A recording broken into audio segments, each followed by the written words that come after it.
Hi, Gail. Hi, Nicole. So, shoulder dystocia is all over social media right now. And at first, there's this video going around about a mother resolved dystocia. And at first, I was like, oh yeah, it could be a really easy shoulder dystocia. It could have been sticky shoulders. Um, it could have, just that something little had to happen, not just for because the shoulder obviously wasn't behind the pubic bone or on What top of the pubic bone. what I hear you saying is that there's a spectrum of difficulty or ease with shoulder dystocia. Yeah, well, it ended up being a nickel hand, you In know, it sent me huh? in the video that you sent me. And I thought it was just, maybe it could have been, like today on social media, I did this post where I said that, I said, oh, this could, on a scale of 0 to 10 for shoulder dystocia, this could have been a 0.02 shoulder dystocia, right? Like, is it a shoulder dystocia or is it not a shoulder dystocia, right? And then someone sent me a screenshot of showing that there was a little hand friend there, as Emma calls it. Um, but I And think it's a beautiful conversation to open up, first of all, validating this mother that as a fourth time mom, she knew that this baby, usually babies will just come on out at this point, and she knew that there was something up and that she needed to help this baby, right? yeah, And I think that's when I first see a video like that, and that's from the perspective of the birthing parent, it's that sense of validating them.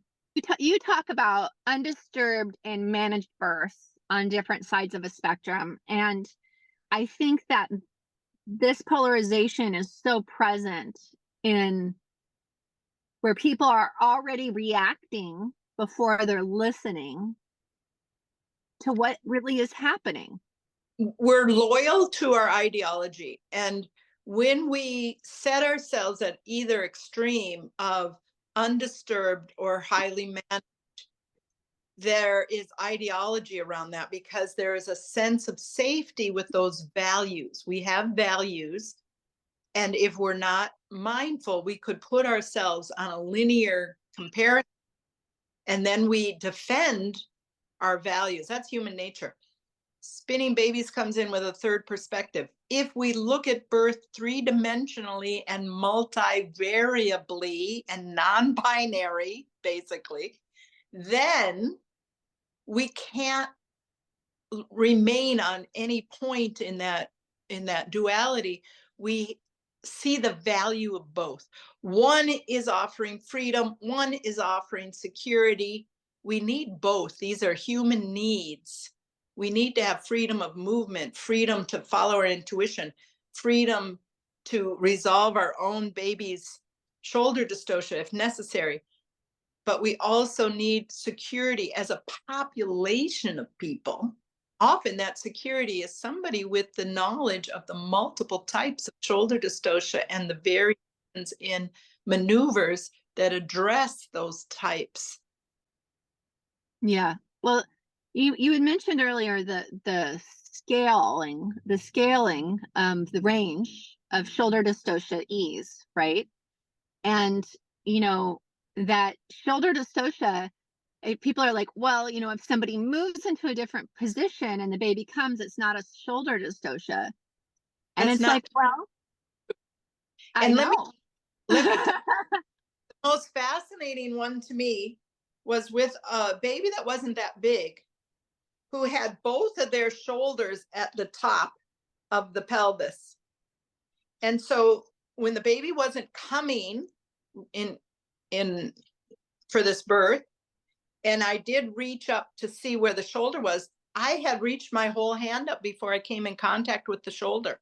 And this was not in the books. I had not learned it at an emergency skills class. I hadn't experienced before. My heart rate went up and I pulled my hand out to consider, what do I do? I had something I didn't experience before.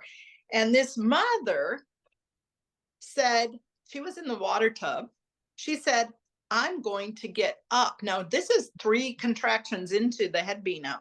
She says, I'm going to get up. And she put herself up in such a way that arched her back and nutated her symphysis pubis, and the baby shot out, and I caught the baby before it fell back into the water. She resolved her own shoulder dystocia by an unusual way of getting out of the tub, which was pubic bone first.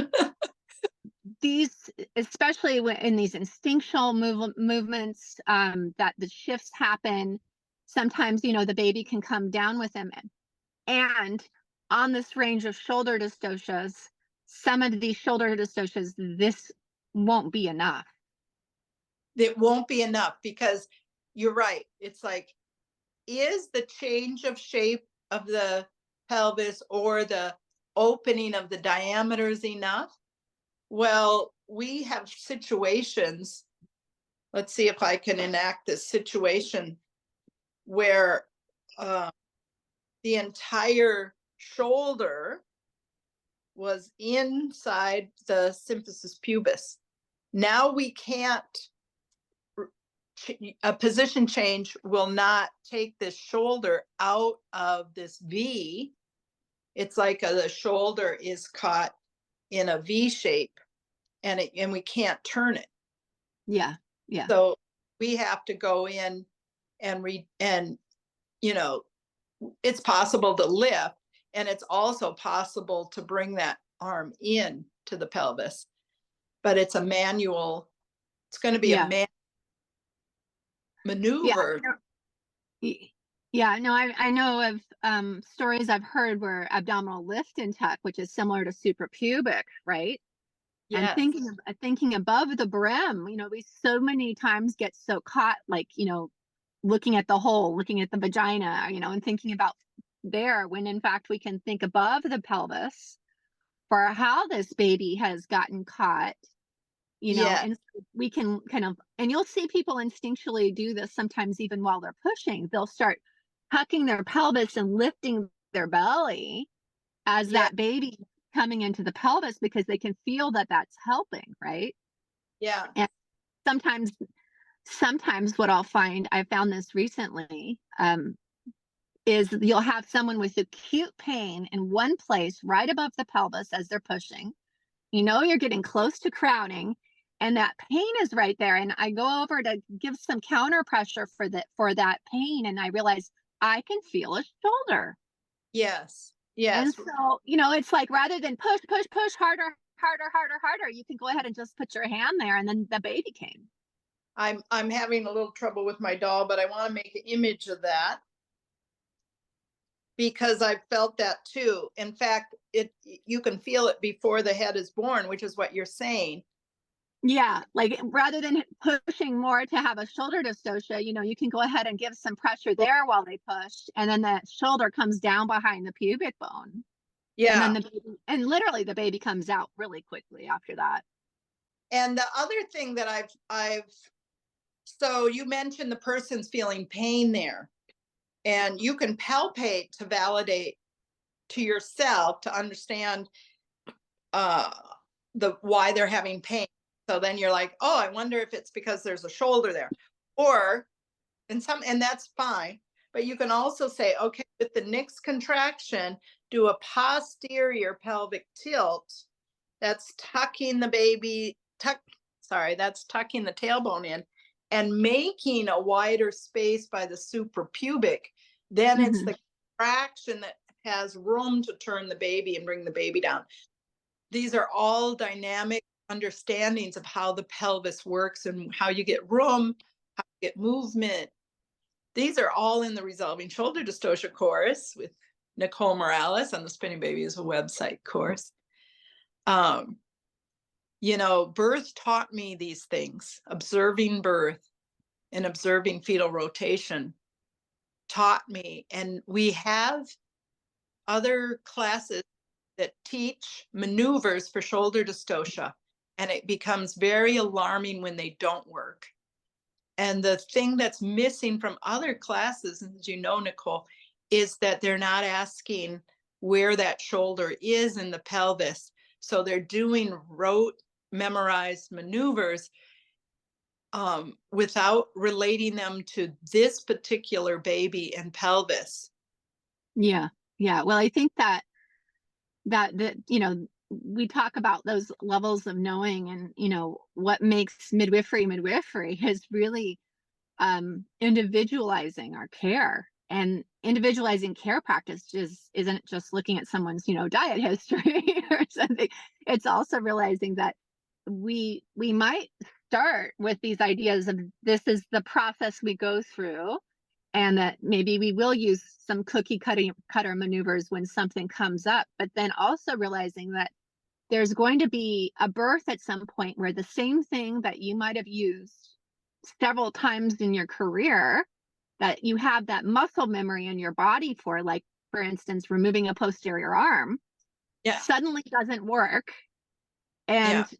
then you have to go to the next thing down on the list and begin to play, some people call it birth detective, but it's that place of, we have a very acute period of time before this baby is compromised. Uh-huh. And so, like, how do we know what to do when we don't know what to do in those situations? We can't just give up. We have to move on to the next thing in the list, which means that we have to figure out, like, where is this baby stuck, and how do we free it? And and then if something's not working, it's also moving on to the next thing.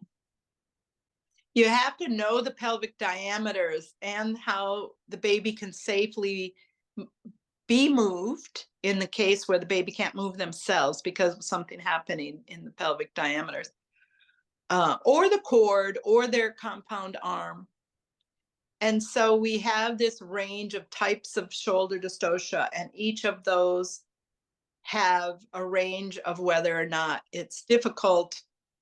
And each of those also have factors that might look like shoulder dystocia but aren't, like, is it a cord, is it a compound arm, is it a tight pelvis but the baby's all curled up in their tiny diameters and they just actually do need an extra push, or is pushing going to hurt the baby because their arm is up over the bone and now you're just pushing, and we never pull on the baby. Yeah, The there's a lot of information out there right now on traction. Yeah, the And head is not a doorknob, and it has been warned since the 1980s, do not pull on the head.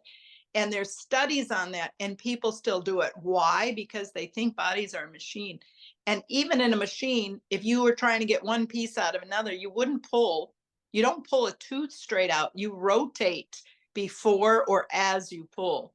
with traction, people are doing downward traction with the head, thinking that if we give enough traction to the head, then the shoulder's going to come loose, when in fact that is not the case. In fact, that can cause damage. It was supposed to be a test, and it turned into a technique. It's a bad Yeah. technique. What else I wanted to say about that is then it's meant for women on their back. When somebody's on their hands and knees and you're doing downward pressure, you're pushing the anterior shoulder in the direction of the symphysis. If it's high enough, it could go over the symphysis. So it's the wrong direction for somebody on their hands and knees, even as a bad technique in general. There's been a few memes about normalizing shoulder dystocia I've seen, and there's such a wide range of how things present, but shoulder dystocia in itself is non-physiological. Exactly. And it's also a response. Trying to normalize shoulder dystocia is a response against the fear of shoulder dystocia. And fear grows when we don't understand it. And so I think it's also knowing what your tools are: the movement, maternal movement, reducing the fetal diameters, reducing the shoulders, right? Rotation,